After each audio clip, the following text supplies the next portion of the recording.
welcome back to Ghee Kitchen, and if you are new here then hello and welcome. My name's Alexis and today I want to show you how to make my delicious honey and ghee biscuits.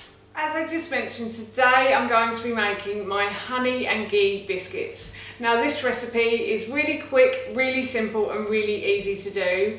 It's great to make with kids. My son is out with my husband at the moment, so that's why he's not here making them with me. But normally he would join in. These are, as I said, great to make with kids. So I thought, as it's summer holidays next week, this might be a handy recipe to have. You can adapt it as well, and I will show you how to adapt it as I make them. But our biscuit barrel is empty, shock horror, and we always have a full biscuit barrel, so that's why I'm making them today. And while I was making them, I thought I'd share the recipe with you. So here is how to make my delicious ghee and honey biscuits. So I've got a large mixing bowl here, and what I'm going to do is I'm going to add my dry ingredients into this bowl first. So in here I have 100 grams of ground oats, gluten-free oats because I'm gluten intolerant, but you can use ordinary oats if you can't get gluten-free ones. And I've also ground up 50 grams of flaxseed as well. And flaxseed I find make the biscuit really crunchy, so it's really nice. And then I have 100 grams of chickpea flour as well. Chickpea flour can be bought in most supermarkets nowadays. It was in high demand, I hear, when lockdown first started as well. People were buying chickpea flour because they couldn't get anything else. It does have quite a distinctive flavour, but it's okay in these biscuits, I think. Let me know if you make them in the comments below what you think of them as well. And then I have 100 grams of brown rice flour. Again, this is because I'm gluten intolerant, so if you have plain flour in the cupboard, that'll be fine to use. So I'm just going to add that in as well, and I'm just going to stir these ingredients round. And then in this bowl here I have a teaspoon of ground cinnamon and a teaspoon of ground baking powder. And I like to use spices in my biscuits and a lot of my cooking as well. It just adds a lovely extra flavour to everything, so that's why I like to use, and I use cinnamon a lot as well, I have to say. And that was ground sweet cinnamon, and ground sweet cinnamon is slightly, as the title suggests, sweeter than ordinary cinnamon, so yeah, it's a really nice flavour, I have to say.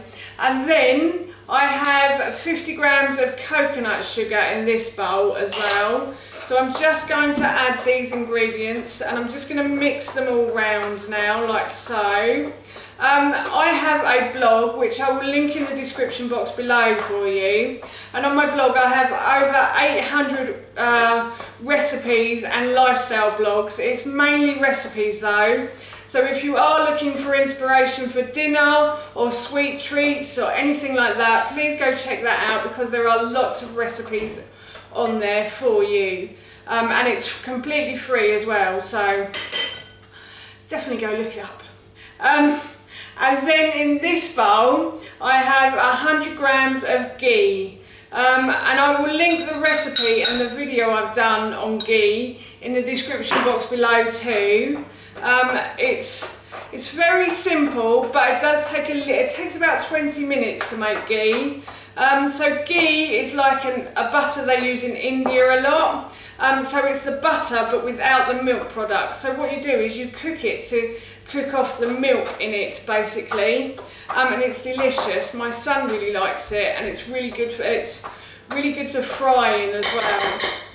And then I've got 100 grams of honey in this bowl as well. So I'm just going to add this in now, and I'm going to mix these round until they form a dough. So as you can see, a dough ball has been formed from the ingredients. So now what I'm going to do is I'm going to spread a bit of chickpea flour onto a plastic board. Doesn't matter if it's plastic or not, that's fine. If it's wood, that's okay. And now what I'm going to do is I'm going to roll out a piece of the dough like so, and I'm going to cut this into biscuits. Now I'm making these quite small because I only like to have a couple perhaps after my lunch or as a mid-morning treat, and I like them quite small, but you can make them as big or as small as you like. So that's one, so I'm just going to put that onto my board. That's another one.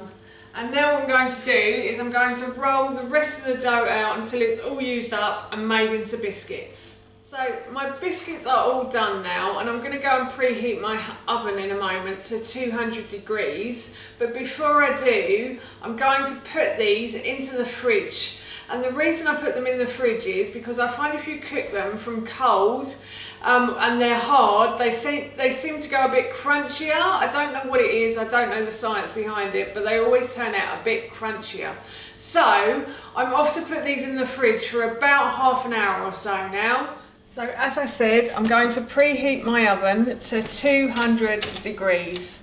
My biscuits have been in the fridge for half an hour and they're lovely and cold now, and what I'm going to do is I'm going to transfer them to my baking trays. Now if I was making these on ordinary baking trays, I would put a piece of greaseproof paper down and oil the piece of greaseproof paper as well, but I'm actually making them on Pampered Chef stones. Well, this is a Pampered Chef stone and this is a new one, so we're going to christen this one today and see how it is. Stoneware is great because it absorbs all of the badness from the food and leaves the goodness. So what I like to do, I don't put anything on my stoneware and I simply just wash it with a bit of warm water after I've used it as well. And then all I do is just put the biscuits onto here, and then they cook beautifully and they're really evenly cooked as well. And even if you don't put them in the fridge for half an hour, they always come out with a bit of a crunch as well. So as I said, I'm just going to put these biscuits onto these stones like so, and then once I've done this I will pop them into the oven. So I'm now going to put the biscuits into the oven for about 12 to 15 minutes and I'll check on them after 12. So the biscuits are now done. I just smelled the honey, it went straight up my nose. It smells absolutely beautiful in here. So these are done, and what I'm going to do is I'm going to leave these on the side to cool now. So that's it, I'm off to enjoy a couple of these with a nice cup of tea now. I will link the recipe for these in the description box below, and I'll also link the video and the recipe, as I mentioned earlier, for the ghee in the description box below too. But for now, that's it from me. Thank you so much for watching. Please feel free to give me a big thumbs up if you enjoyed this video, and please feel free to leave any comments below. And please don't forget to hit that subscribe button. See you all soon. Bye.